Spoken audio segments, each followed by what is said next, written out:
రేపు ఎలాగైనా ఆ పాండవుల్ని ఆ యుద్ధ పరీక్షలో ఓడించాల్సిందే. అది సరిపోతుంది. ఎలా ఉన్నావు అల్లుడు? ఇలా చూడు, నేను నీకోసం ఒక ఆహారాన్ని తీసుకొచ్చాను. మావయ్య గారు, నాకిప్పుడు బహుమానం కాదు, శక్తి కావాలి. ఆశ్రమంలో రేపు యుద్ధ పోటీ జరగబోతోంది. గద పోటీలో నేను ఇప్పటి వరకు భీముణ్ణి ఓడించలేకపోయాను. అల్లుడా, నువ్వు మీ శకుని మామని తక్కువగా అంచనా వేయొద్దు. నేను ఈ రోజు ఆశ్రమంలో జరగబోయే కార్యక్రమంలో పాల్గొనడం లేదు తెలుసా? కారణం ఏంటంటే ఎవరు అర్థం చేసుకోలేరు. నేను చేయబోయే మాయా మంత్రాలతో అక్కడున్న వాళ్ళందరూ ఉక్కిరిబిక్కిరవుతారు. ఇక్కడ కనిపిస్తున్న వ్యక్తి చాలా గొప్పవాడు తెలుసా? ఇతను రకరకాల మూలికలతో ఈ ఔషధాన్ని తయారు చేశాడు. ఇది ఎంతో ప్రత్యేకమైనది. దీన్ని సేవించగానే నీలో ఎక్కువ మోతాదులో శక్తి వస్తుంది. దీని సహాయంతో నువ్వు ఎవరినైనా ఓడించగలవు. మీరు అసలు ఏమంటున్నారు? అలా అయితే నేను ఈ మందుని ఇప్పుడే స్వీకరిస్తాను.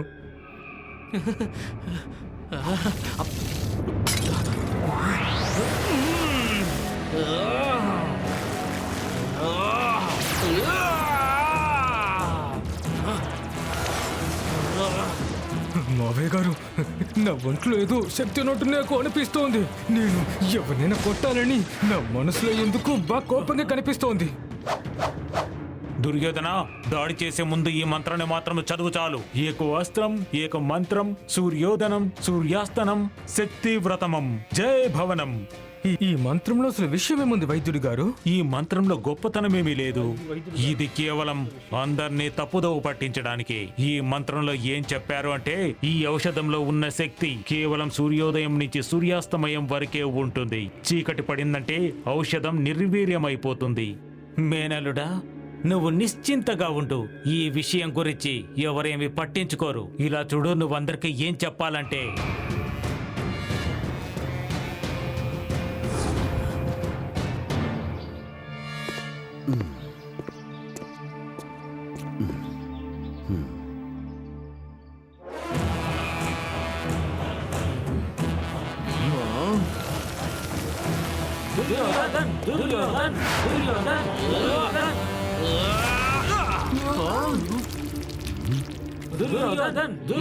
పోటీని ప్రారంభించండి.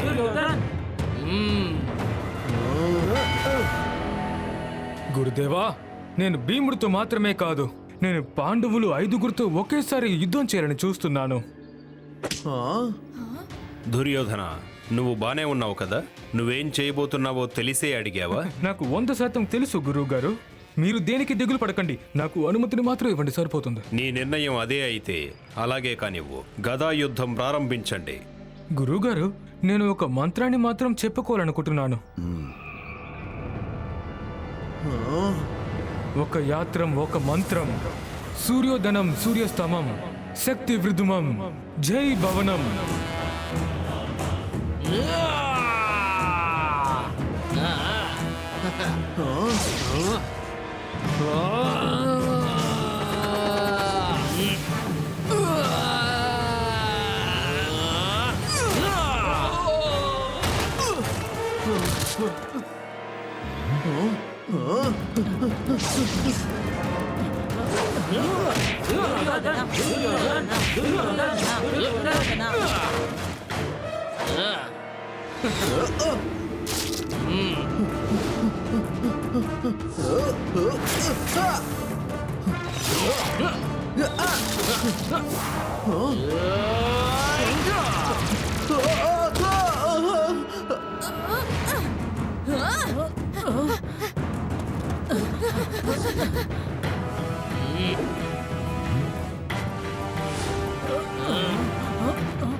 దుర్యోధన, నీ శక్తిని చూస్తుంటే చాలా ఆశ్చర్యంగా ఉంది.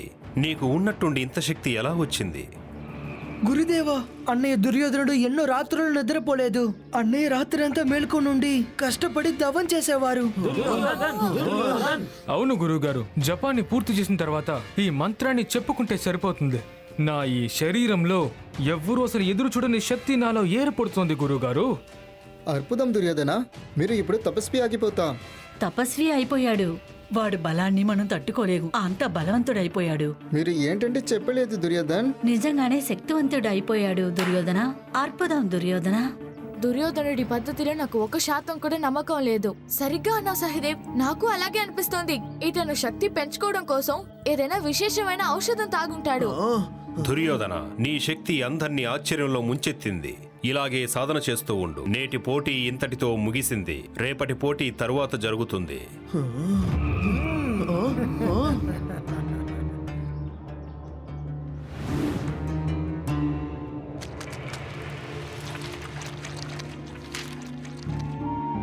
దుర్యోధనుడు దుష్ట చేష్టల మీద పూర్తి నమ్మకం ఉంది. వాడు శక్తి ఎక్కించుకోవడానికి వాడు పని చేయట్లేదు, ఇంకేదో తింటూ ఉన్నాడు. భీమా, నువ్వు అలా అనుకోవద్దు. నిజంగానే వాడికి తపస్సు శక్తులు పొందుండొచ్చు. దొరికింది! దుర్యోధనుడి అపార శక్తి కారణం దొరికింది. పోటీకి ముందు పఠించిన అదే మంత్రమే ఈ పుస్తకంలోనూ రాసుంది. ఇదిగోండి చూడండి ఆ మంత్రం. సూర్యోదం, సూర్యాస్తనం, శక్తి విధమం, జై భవనం. ఈ పుస్తకంలో ఉన్న ప్రకారం మూలికల మిశ్రమంతో శక్తివంతమైన ఔషధాన్ని తయారు చేయగలం. ఓ, ఇప్పుడు అర్థమవుతుంది. ఉదయం శకుని మామ ఆశ్రమానికి వచ్చారు. ఆయనతో పాటు ఇంకొకరు కూడా వచ్చారు. తప్పకుండా ఆయనే అనుకుంటా దుర్యోధనుడికి ఆ ఔషధం ఇచ్చుంటారు. ఆయన పగలు మనల్ని మోసం చేయొచ్చు, కానీ రాత్రి వేళ ఆ ఔషధం పనిచేయదు. నా దగ్గర ఒక ఉపాయం ఉంది, కానీ దాన్ని ప్రయోగించాలంటే గురుదేవుడి దగ్గర అనుమతి తీసుకోవాలి.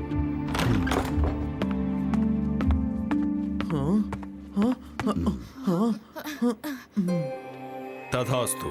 మీరందరూ కుశలమేనా? దుర్యోధనుడి శక్తి పెరగడం దాని గురించి నాకు సందేహంగానే ఉంది. గురుదేవా, దుర్యోధనుడికి గుణపాఠం నేర్పించడానికి నా దగ్గర ఒక ఉపాయం ఉంది. ఏంటా పథకం?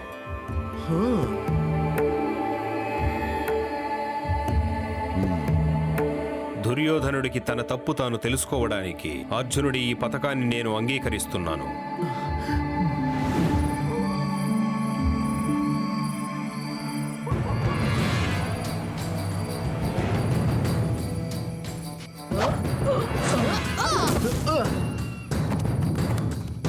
కొందరు ఎక్కడ ఉన్నారు? ఆశ్రమంలో ఏవేవి ఉన్నాయో అవన్నీ తీసుకురండి. అన్నయ్య, మీ మీసం.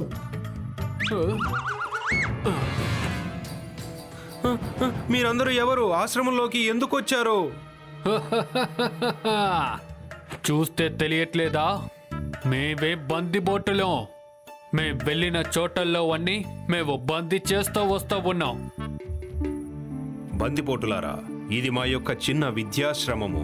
ఇక్కడ మీకు కావలసిన వస్తువులు ఏవీ లేవు. ఏమేమి ఉన్నాయో అన్ని తీసుకురండి, లేకపోతే ఆశ్రమాన్ని మేము నాశనం చేసి పడేస్తాం. బందిపోటులారా, అలా చెయ్యాలని మీరు ఎప్పుడు కలలో కూడా అనుకోకండి. ఎందుకంటే నా శిష్యుడొకడు 100 మందితో సమానం. మీలాంటి వాళ్ళు ఎంతమంది అయినా సరే అతని చేతిలో చిత్తుగా ఓడిపోవలసిందే. దుర్యోధన, ఇక్కడికి రా. వచ్చి నీ శక్తిని చూపించు. అన్నయ్య దుర్యోధన, మీరు ఇరుక్కున్నారు. వైద్యుడు ఏం చెప్పాడు? దీన్ని రాత్రిపూట తీసుకుంటే ప్రమాదం అని చెప్పారు కదా. ఈ దొంగలు మిమ్మల్ని చిత్తు చేస్తారు. వాళ్ళు అసలు ఎలా చేయగలరు? ఎందుకంటే నేను వాళ్ళని ఊరికి వదలను కదా. నేను హస్తినాపురానికి యువరాజుని, దురదరాష్ట్రుడి పుత్రుడు దుర్యోధనుడిని. నేను మీకు ఒక ఆదేశాన్ని ఇస్తున్నాను. మీరు ఇక్కడి నుంచి వెళ్ళిపోండి, లేదంటే నాకున్న కోపంలో ఇప్పుడు మీరందరూ కలిసి ఒకేసారి బలైపోతారు. ఓ, నువ్వే ఆయన చెప్పిన అతనా? నువ్వు ఒంటరిగానే 100 మందిని సమాలిస్తావని గురుగారు చెప్పారు. అందువల్ల మేము అందరూ కలిసి నీతో యుద్ధం చేస్తాం. మిత్రులారా, ఆక్రమించండి.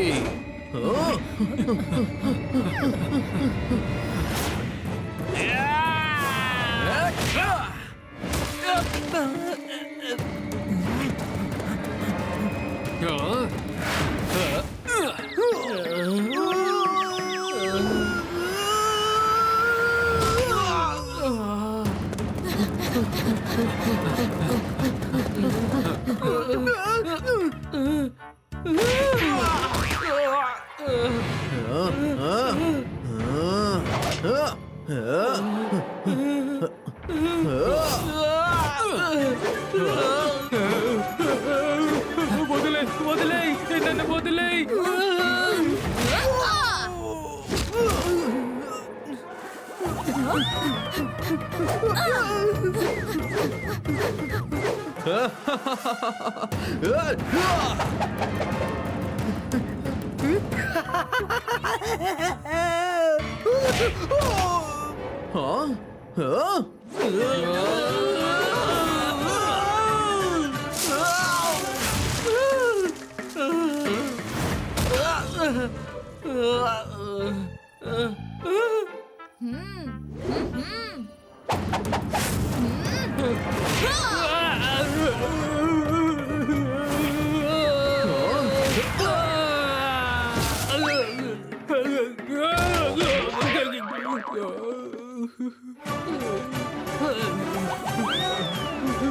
బందిపోటులారా, ఆపండి.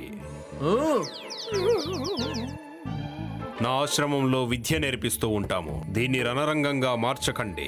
అంతేకాక ఆశ్రమంలో మీకు కావలసిన ఏ వస్తువు లేదు. ఇప్పుడు మీరు ఇక్కడి నుంచి దయచేసి బయలుదేరండి. ఇబ్బంది పెట్టకండి. మీరు బ్రతిమలాడుతున్నారు కాబట్టి మేమిప్పుడు బయలుదేరుతున్నాం. కానీ అహంకారి అయిన బాలుడిని మేము మాతో తీసుకెళ్తాం. అతని మీద ఎంత గర్వం ఉంది. మా అందరినీ ఒక్క చేత్తో అంతం చేస్తానని చెప్తున్నాడు. మేము ఇతని గర్వాన్ని ముక్కలు ముక్కలుగా చేసేస్తాం. గురువు గారు, నేను తీసుకెళ్ళడానికి నాకు అనుమతి ఇచ్చినట్టు మీరు వాళ్ళతో చెప్పండి. ఆ తర్వాత నేను పొద్దున వాళ్ళ పనిని పడతాను. ఇక వాళ్ళ జీవితాంతం దాన్ని మర్చిపోరు. దుర్యోధనుణ్ణి మీతో పంపించడానికి నేను అంగీకరిస్తున్నాను. ఇతన్ని తీసుకెళ్ళండి. అన్నయ్య అన్నయ్య, మా అన్నయ్యని వదిలేయండి. అన్నయ్య గురించి నీకు అంత దిగలు అయితే నువ్వు కూడా మాతో రావచ్చుగా.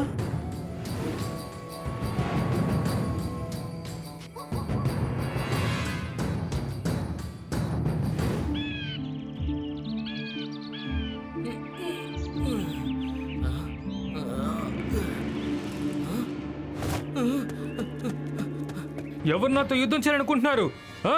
నా ముందుకు రండి. ఎక్కడ దాక్కున్నారు? నా ముందుకు రండి.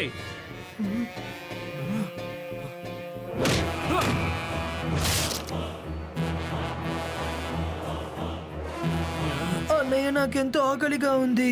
చుట్టుపక్కల ఆహార పదార్థాలు ఏమీ లేనట్టున్నాయి.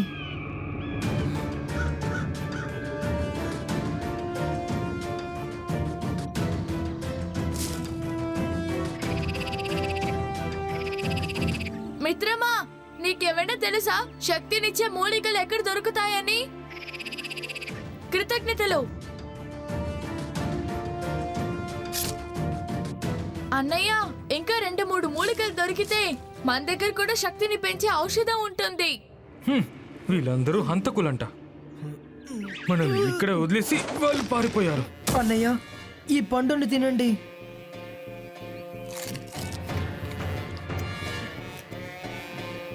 ఈ రోజు మనం ఇక్కడే విశ్రాంతి తీసుకుందాం.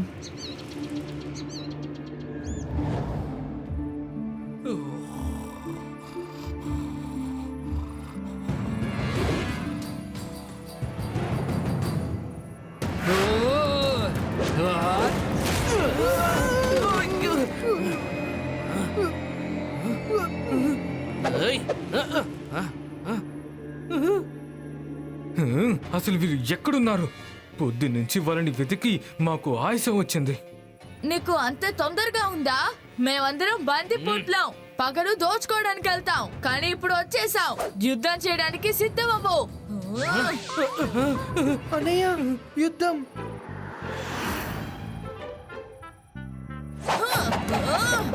రాత్రిపూట ఎలాంటి యుద్ధము జరగదు. సూర్యాస్తమైన తర్వాత మన గదిని ముట్టుకోకూడదు. అది మీరు వినలేదా? ఇంకా తప్పించుకుని ఎక్కడికి వెళ్తారు?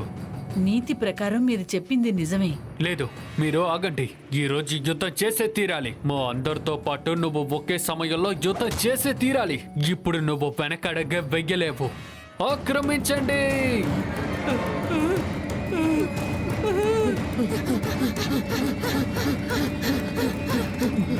వద్దు, రాత్రిపూట యుద్ధం చేయకూడదు. వద్దు.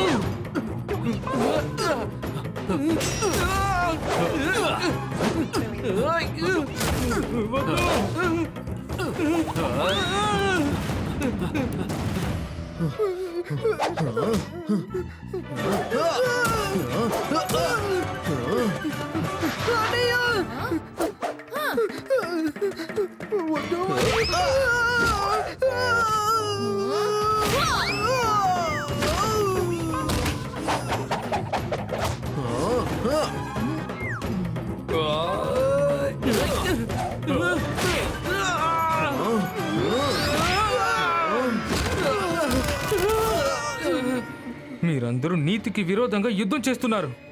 మీరు రేపు పొద్దున రండి, నా బలం ఏంటో అప్పుడు చూపిస్తాను.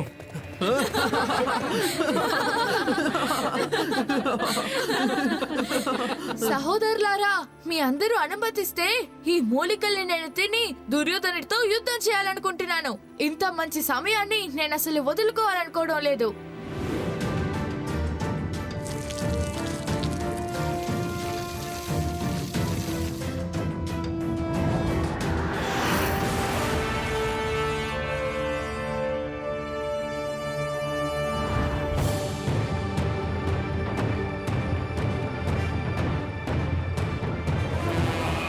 అన్నయ్య దుర్యోధన, యుద్ధాన్ని ప్రారంభించండి. నేను గురుదేవుల్ని తీసుకొచ్చాను.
చాలు ఆపు, చాలు ఆపు. గురుగారు, దయచేస్తారని ఆపండి. ఇక నేను యుద్ధం చేయలేను. ఈ హంతకులు కూడా జపం చేసి ఆ మంత్రాన్ని వాళ్ళు కూడా పొందినట్టు నాకు అనిపిస్తోంది. ఇక చాలు ఆపు. ఈ క్షణమే ఈ యుద్ధాన్ని ఆపేయండి. బందిపోటులారా, ఇక మీ నిజస్వరూపాల్ని చూపించండి. పాండవులు మీరా? అవును, మేమే. నువ్వు చేసినట్టే మేము కూడా మూలికల్ని కనిపెట్టి నీకంటే శక్తివంతమైన విధంగా నేను మారాను. క్షమించాలి గురువుగారు, నేను మీ దగ్గర నిజం చెప్తాను ఖచ్చితంగా. ఇక ఎప్పుడు నేను ఇలా చెయ్యను, నన్ను నమ్మండి. పైకిలే దుర్యోధన. విద్యార్థులు ఎప్పుడూ గుర్తుంచుకోండి, కుట్రతో వచ్చే గెలుపు నీటి ప్రవాహం లాంటిది. దాన్ని ఆపడం సాధ్యం కాదు.